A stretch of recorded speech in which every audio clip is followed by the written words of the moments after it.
nililibre si Babu. Oh. Ano nilibre mo? Hotdog, saka candy. Saan? Doon kay ate. Saan? Sa school. Doon sa school ko. Okay ha? Guys, tandaan nyo ha. Sabi ni... Ayun, guys. Oh, ayun yun yung school nila, Bea. Diyan, sa daycare. Oh, nilibre mo. Guys, tandaan nyo ha. Sabi ni Bea, ililibre niya si Bria.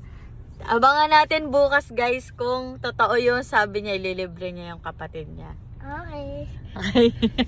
Bria, lilibre ka daw ng ate mo, okay? Uy. Busy si kapatid. Okay. Guys ha, pakitandaan guys ha. Okay, dadaling ko yung cellphone ni Mami para vlog ko. Oh, okay.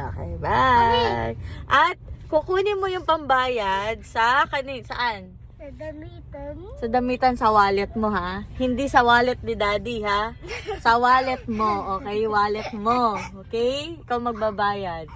Okay, bye guys.